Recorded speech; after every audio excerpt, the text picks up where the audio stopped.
We're back at the line table for one final topic this week. The APS board voted to keep acting Superintendent Raquel Reedy on as superintendent. Ms. Reedy has been in the role since late last summer when Dr. Luis Valentino stepped down as superintendent amid a scandal you might remember, and only a few months on the job. And Sophie, a lot of frustration in Albuquerque among parents and community members in recent years with the scandals around superintendents. Have we fixed this with Ms. Reedy, in your opinion? You know what? I'm not a big believer in sort of the great leader Right. model of analysis, but I do think that we've had a bit of a respite with Superintendent Reedy and an opportunity to kind of take a step back from some of the personality issues that we saw with our last few superintendents. Right. She is, I think, to a large extent, has been a known entity, so there's been less kind of angst over her administration, and so I mean, I'm kind of heartened to think that could continue. Let me stay with you for this question. She's going to be paid $240,000, which is considerably less, $240,000 a year, excuse me, considerably less than a lot of superintendents, male superintendents in our past, but only a 2-year deal. Are you comfortable with a 2-year deal? I'm going to tell you, I'm interested in your answer. You know, I think that 2 years for some of our past administrators maybe would have been too long, but I do think that the community is a little bit gun shy, so it's not entirely surprising that it's such a short term. Right. Does that give her a fair shot, though, at success, having a 2-year deal? Here's my question. Does it give the short timers on her floor a reason to not get behind her, since she may only be around for a couple of years if things don't work out? It's a good question. It's a good question. I think that politically it might have been difficult to get a longer period, but I also think it's going to depend on what kind of goals, realistic or unrealistic, we set for the administration and for her as superintendent during that period.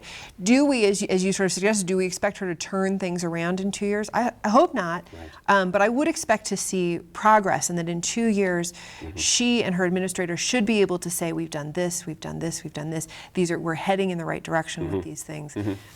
You know, as we all know, it's an extraordinarily complex situation, especially with our state PED, with their figures and things. And so I think that we, at this point, just have to be realistic about what can be done. Now, you touched on the salary. You're right, that is less. And I don't have a great sense at this moment as to whether it's less because that's the times we're in, or it's less because she's a woman, or it's less because she didn't come in from the outside. I mean, all of those dynamics can happen. That's the interesting part too right now is, you know, I'm excited to see them keep her.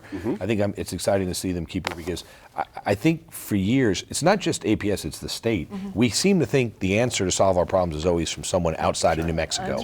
And I said, that, you know, as she says in her statement, she's lived APS. And, you know, what I was interested to see was one of her top issues is the graduation rate.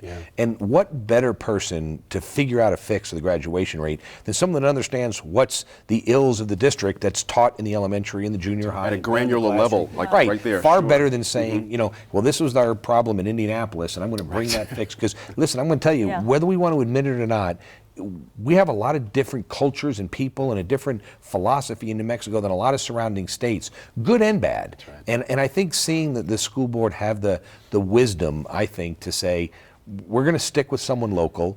We're going to give her an opportunity. I think before we get too excited about the pay, I think there's I think actually the majority of board members are women right now at APS. It's either majority or they're off by one. I think that it's more, I think her pay is probably more of a reflection of where she is and who she is, meaning she's been in Albuquerque all this time and was probably making $60,000, $70,000, $80,000 a year. Now $240,000 is a big jump, you know. She was making $200,000. Right. Well, when she came in as this, as acting. So, but I mean, but when you're trying, she hadn't to been buy a superintendent previously. That's right. And you're trying to buy someone from San Francisco that they're making $500,000, and you got to bring them. I think that 2 years is an opportunity. It was interesting to see that she had some clear goals laid out, and they weren't crazy, right? It wasn't, you know, I'm taking the graduation rate. She didn't come in and say, we're going to go from 61 to 80. She just said, we're going to figure out what's wrong, and we're going to address it. And I think it's an exciting time to see somebody, and I'll tell you this, she could be you know, she could be the savior for APS, because I think there's a big move to chop this school district up. And I think with someone like this at the helm, I think there'll be a lot of people that say, let's hold on, let's give her an opportunity, let's see what she can do. My prediction, based on what I've seen so far, is that she may turn out to be the longest standing superintendent. Not that that takes a lot, but she could be. But I know what you mean, though. Three Yeah. years. Set a bar. I think And she could one be here for a day. while. That's right. Yeah. Dee Dee, your initial thoughts on I agree with Dan. Yeah. I agree. It's great to see a special ed teacher. That's right, too. A special ed teacher heading up this district, somebody that's been a elementary school principal at 2 different elementary schools, Edmund G. Ross, and I forget the other one. It was Mitchell Elementary, the head of a cluster, the El Dorado cluster. Right. She seems to be very well liked by both the union and the others. Bilingual. From Laredo, Texas. That's right. It's good to see this, and just great to see somebody promoted from within, I think. And no golden parachute, too, in her deal. She's not asking for one either. Seen the deal You know, yet. interesting. She claims it wasn't one. That's right. You know, Dee Dee, let me stay with you on this one as well. You mentioned bilingual. Yeah. That's a big one to me that seems to be kind of breezing past. What does that mean in your view to have a bilingual superintendent? Is that an extra that means something to you, or is that just Well, I think it should be betrays a expected? certain cultural sensitivity, for one, and also bilingual education is kind of under the gun right now with all this testing.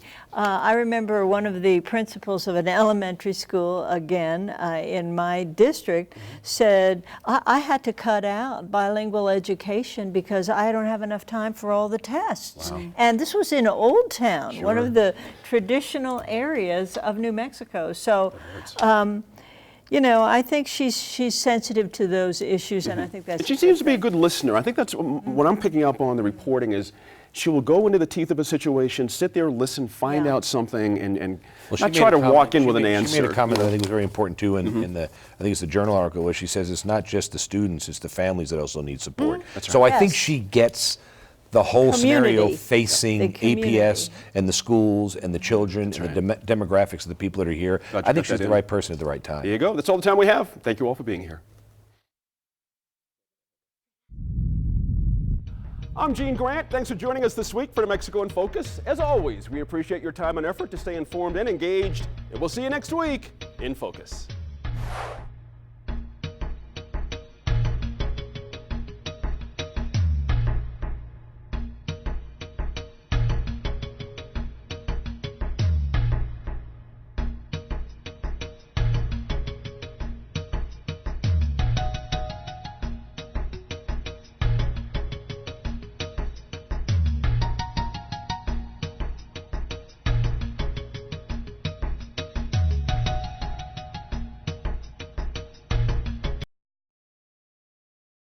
Funding for New Mexico in Focus provided by the McCune Charitable Foundation and the Nalita E. Walker Fund for KNME-TV, the KNME-TV Endowment Fund, and viewers like you.